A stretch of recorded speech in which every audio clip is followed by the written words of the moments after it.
السلام عليكم ورحمة الله وبركاته. بسم الله الرحمن الرحيم. الحمد لله رب العالمين. الصلاة والسلام على رسوله الكريم وعلى آله وصحابته كلهم أجمعين أما بعد. اللهم رب زدنا علما يا كريم. ഏറെ ബഹുമാന്യരായ സഹോദരങ്ങളെ, സഹോദരിമാരെ, സുഹൃത്തുക്കൾ, അള്ളാഹുവിനുള്ള തഖ്വ, സൂക്ഷ്മത, അള്ളാഹുവിന്റെ കൽപ്പനകളും വിലക്കുകളും ഒക്കെ ജീവിതത്തിലെ എല്ലാ രംഗങ്ങളിലും പാലിക്കുന്ന രംഗത്തുള്ള ശ്രദ്ധ, അതൊരിക്കലും നമ്മളിൽ നിന്ന് കൈമോശം വന്നു പോകരുത് എന്ന് ഓർമ്മപ്പെടുത്തുകയാണ് അള്ളാഹുവിന്റെ റസൂൽ സല്ലല്ലാഹു അലൈഹി വസല്ലം ഇടയ്ക്കിടെ ഓർമ്മപ്പെടുത്തിയിരുന്ന ആ ഒരു വസിയത്തിനെ ഒന്നുകൂടി ഊന്നൽ നൽകി സൂചിപ്പിക്കുകയാണ്. അള്ളാഹു സുബ്ഹാനഹു വ തആല തഖ്വ ശീലിച്ചെടുക്കാനും തഖ്വ പാലിക്കാനും നാളെ റബ്ബിനെ കണ്ടുമുട്ടുമ്പോൾ മുത്തഖീങ്ങളിൽ ഉൾപ്പെടാനും നമുക്കെല്ലാവർക്കും തൗഫീഖ് നൽകി അനുഗ്രഹിക്കുമാറാകട്ടെ.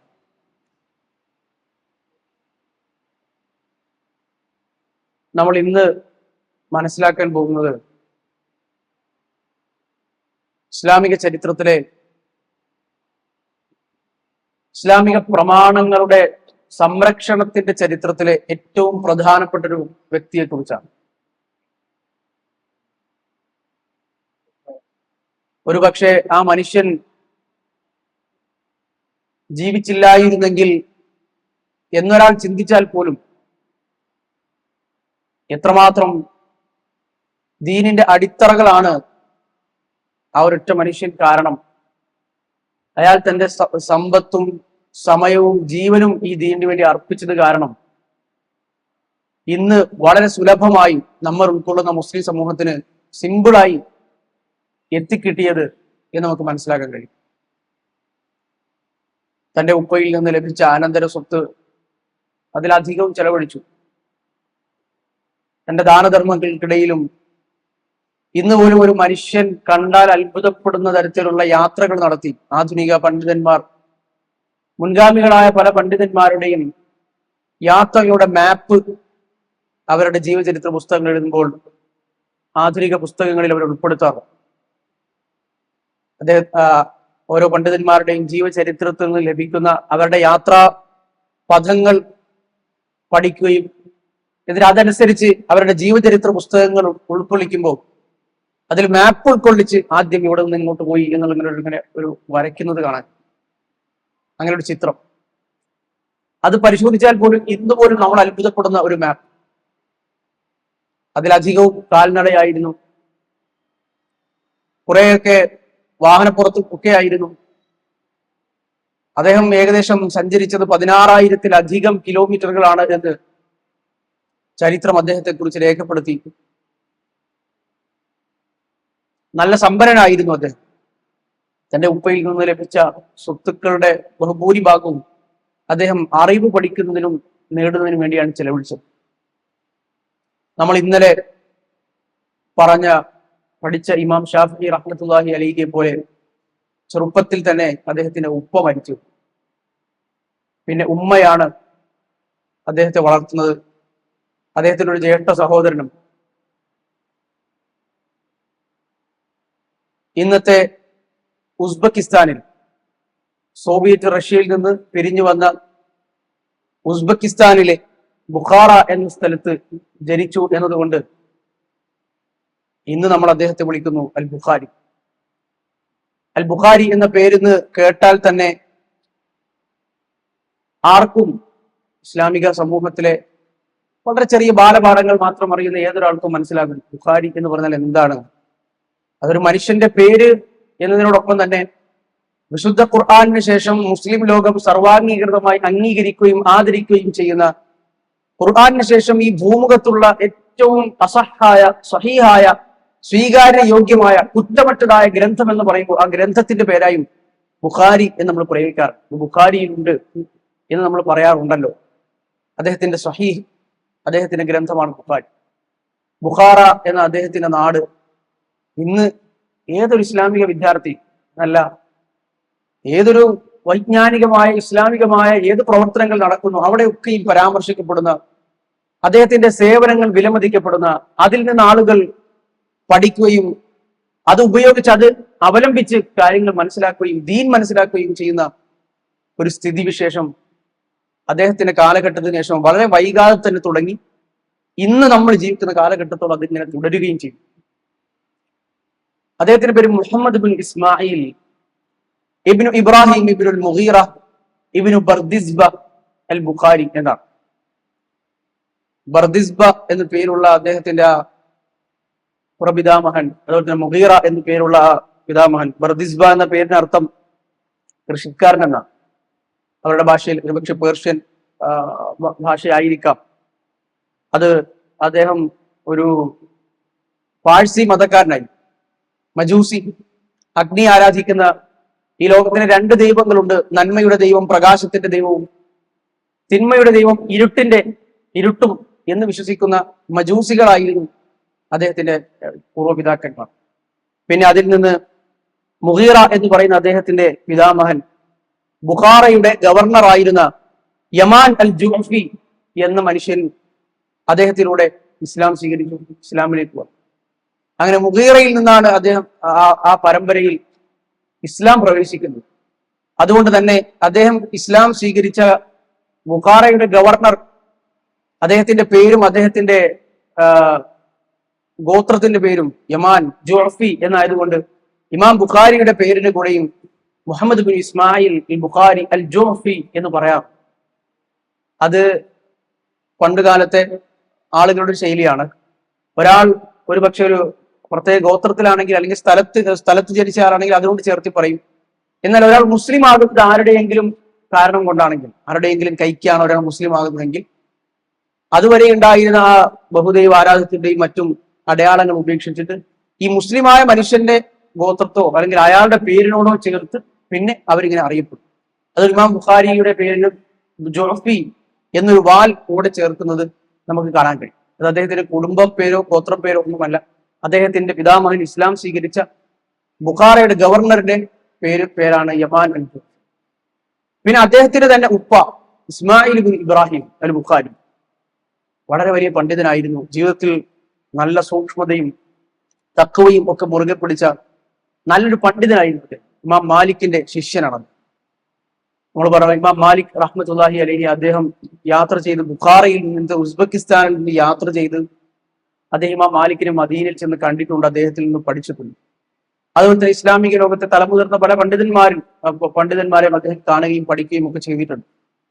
പക്ഷെ അദ്ദേഹത്തിന്റെ മകൻ ഇമാം അൽ ബുഖാരി, ഉപ്പ ഒരു പണ്ഡിതനാണെന്ന് കൂടി നമുക്ക് അറിയില്ലെങ്കിലും അൽ ബുഖാരി റഹ്മത്തുള്ളാഹി അലൈഹി എത്ര വലിയ പണ്ഡിതനാണ് എന്നത് ആ പേര് കേൾക്കുമ്പോൾ തന്നെ ഒരു കൊച്ചുകുട്ടിക്ക് പോലും മനസ്സിലാകുന്ന തരത്തിൽ അദ്ദേഹത്തിനുള്ള പ്രശസ്തി കിട്ടും. അദ്ദേഹത്തിന്റെ ഉപ്പ ജീവിതത്തിൽ നല്ല സൂക്ഷ്മത പാലിക്കുന്ന ഒരാളായി.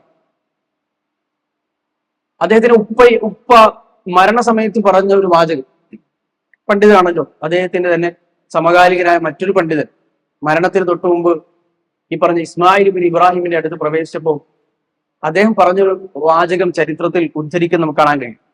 ഇമാം ദഹബി റഹ്മത്തുള്ളാഹി അലൈഹി അദ്ദേഹത്തിന്റെ സിയറു ആലാമിൻ നുബലാഇൽ അത് ഉദ്ധരിച്ചിട്ടുണ്ട്. സിയറു ആലാമിൻ നുബല എന്ന ഗ്രന്ഥമാണ് പണ്ഡിതന്മാരുടെയും അതുപോലെ തന്നെ ഇസ്ലാമിൽ സേവനങ്ങൾ അർപ്പിച്ച വലിയ ആളുകളുടെയും ഒക്കെ ചരിത്രം വിവരിക്കുന്ന 38-ലധികം വാള്യങ്ങൾ വരുന്ന ഗ്രന്ഥമാണ്. നമ്മുടെ ലൈബ്രറിയിൽ ഉണ്ടാകിടപ്പം ഇമാം ദഹബിയുടെ. നമ്മൾ വിവരിക്കുന്ന പണ്ഡിതന്മാരുടെ അധിക ആളുകളുടെയും ചരിത്രം അതിലുണ്ട്.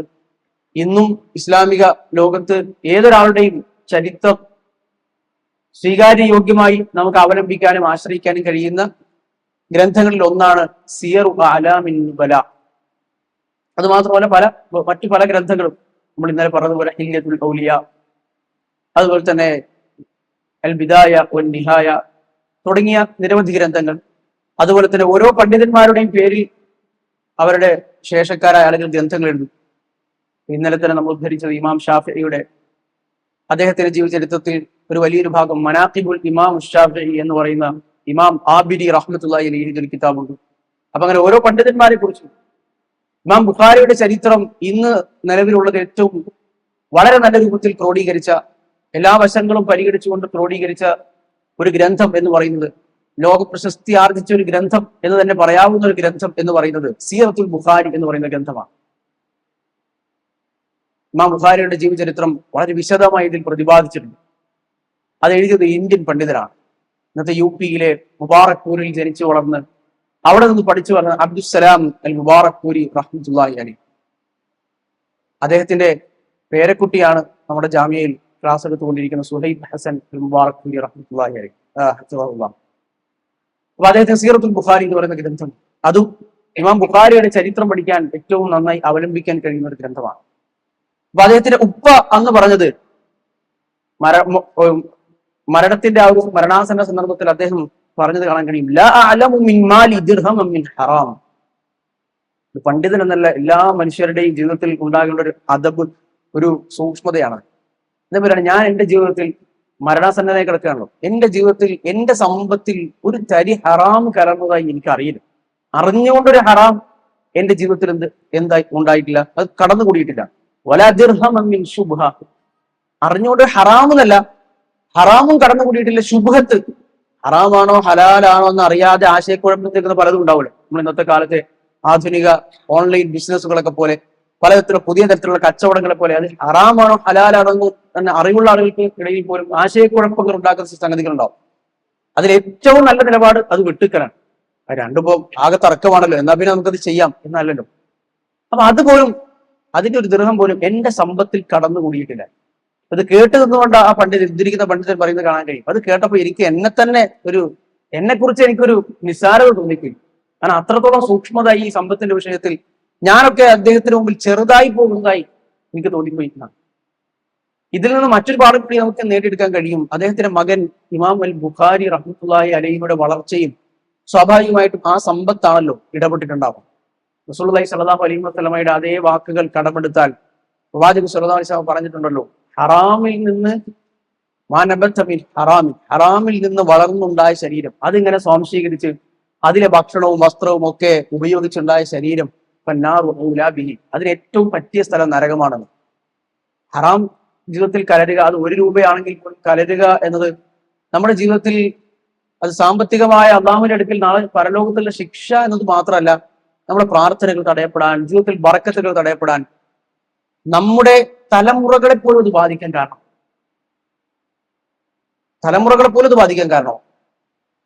സൂറത്തുൽ കഹ്ഫിൽ അല്ലാഹു സുബ്ഹാനഹു വ തആല ഒരു മതിലിന്റെ താഴെ 2 നിർധനരായ അനാഥ കുട്ടികൾക്ക് വേണ്ടിയുള്ള സമ്പത്ത് ഒളിപ്പിച്ചു വെച്ചിരിക്കുന്ന ഒരു കഥയുണ്ട്. ആ കഥ നമ്മൾ വിശദീകരിക്കുന്നില്ല. ആ കഥയിൽ വകാന അബൂഹുമാ സ്വാലിഹ, അവരിരുവരുടെയും പിതാവ് നല്ല സ്വാലിഹായ വ്യക്തിയായിരുന്നു. അദ്ദേഹം അന്നത് ഒളിപ്പിച്ചു വെച്ചതാണ്. ഇവര് പ്രായപൂർത്തിയായ ഒരു കാര്യഗൗരവമുള്ള പ്രായത്തിൽ എത്തുമ്പോൾ അത് പുറത്തെടുത്താൽ മതി എന്നതുകൊണ്ടാണ് ഖദിർ അലൈഹിസ്സലാം ആ മതിൽ, പൊളിഞ്ഞു വീഴാറായ മതിൽ നേരെയാക്കുന്നത്. ആ സംഭവം നമ്മളൊന്ന് വായിച്ചാൽ മനസ്സിലാക്കാൻ കഴിയും. മുഫസ്സിറുകൾ പറയുന്നത് കാണാൻ കഴിയും. അത് ആ കുട്ടികളുടെ നേരെ ഉപ്പയല്ല. മുഫസ്സിറുടെ ഒരു അഭിപ്രായം, ആ കുട്ടികളുടെ ഏതോ ഒരു പ്രപിതാമഹനാണ് അത് ഒളിപ്പിച്ചു വെച്ചത്. നേരെ ഉപ്പയല്ല നിധി അവിടെ കൊണ്ടുവച്ചത്. അപ്പോ നമ്മുടെ ഉപ്പമാരുടെയും നമ്മുടെ പരമ്പരയുടെയും മുന്നോട്ട് പോകുമ്പോൾ അവർ ചെയ്ത നന്മകളുടെ ഫലം ഒരുപക്ഷെ തലമുറകൾ കഴിഞ്ഞായിരിക്കും കിട്ടുക. വേറൊരു വാക്കിൽ പറഞ്ഞാൽ, നമ്മൾ ചെയ്യുന്ന പല കാര്യങ്ങളുടെയും അനന്തര ഫലങ്ങൾ ഒരുപക്ഷെ നമുക്ക് ശേഷം വരുന്ന തലമുറകൾക്കുണ്ടാകും. നന്മയായ നന്മ, ഹറാമിലാണ് നമ്മുടെ സാമ്രാജ്യങ്ങളൊക്കെ കെട്ടിപ്പടുക്കുന്നതെങ്കിൽ അത് അല്ലാഹു സുബ്ഹാനഹു വ തആല അങ്ങനെ പെട്ടെന്ന് ഈ ഹറാമായ സമ്പത്ത് എന്ന് പറഞ്ഞാൽ 1 രൂപയാണെങ്കിലും അത് നശിച്ചു പോകുന്നത് വരെ അത് അവിടെ തന്നെ ഉണ്ടല്ലോ, നമ്മുടെ സമ്പത്തിലുണ്ടല്ലോ. അതൊരു അംശമായി, ഒരു കളങ്കമായി നമ്മുടെ ശരീരത്തിലും നമ്മുടെ മക്കളുടെ ശരീരത്തിലും നമ്മളുമായി ഇടപെടുന്ന ആളുകളുടെ ശരീരത്തിലൊക്കെ ഒരംശമായി, ഭക്ഷണമായോ അല്ലെങ്കിൽ ഏതെങ്കിലും തരത്തിൽ അത് ചെന്ന് കഴിഞ്ഞാൽ അത് അള്ളാഹുവിന്റെ അടുക്കൽ വലിയ ഗൗരവമുള്ള സംഗതിയാണെന്ന് ഇതിൽ മനസ്സിലാക്കി. ഇമാം ബുഖാരി പിന്നീട് ഉപയോഗിച്ചതൊക്കെ അദ്ദേഹത്തിന്റെ ഉപ്പയുടെ സമ്പത്താണ്. ഇമാം ബുഖാരി എന്ന മനുഷ്യൻ വളർന്നു വരുന്നതിൽ ഹലാലായ സമ്പത്തിന്റെ പ്രാധാന്യം ഈ ഒരൊറ്റ വാക്കിൽ നിന്ന്, അദ്ദേഹത്തിന്റെ ഉപ്പയുടെ വാക്കിൽ നിന്ന് നമുക്ക് മനസ്സിലാക്കാൻ.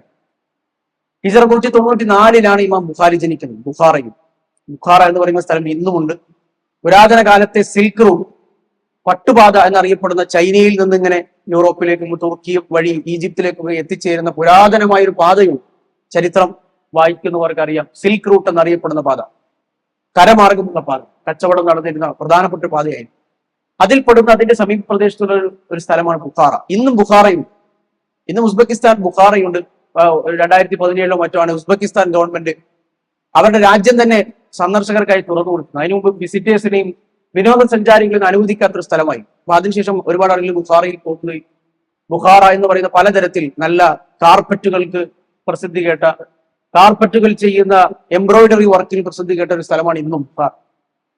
അപ്പൊ ബുഖാറയിലാണ് ഇമാം ബുഖാരി റഹ്മത്തുള്ളാഹി അലൈഹി ജനിക്കുന്നത്. ചെറുപ്പകാലത്ത് വളരെ ചെറിയ കുട്ടിയായിരിക്കുമ്പോൾ തന്നെ അദ്ദേഹത്തിന് കാഴ്ച നഷ്ടപ്പെട്ടു. അദ്ദേഹത്തിന്റെ ഉമ്മ ഇതുപോലെ, ഉപ്പ മരിച്ചു, യത്തീമായ കുട്ടിയാണ്. വേറൊരു മകനുണ്ട്, ഈ മകന്റെ പേര് മുഹമ്മദ്. മുഹമ്മദിന് ജ്യേഷ്ഠനുണ്ട് അഹ്മദ്. അങ്ങനെ 2 മക്കളാണുള്ളത്. ഈ മകന് വേണ്ടി ഉമ്മ ഒരുപാട് പ്രാർത്ഥിച്ചു.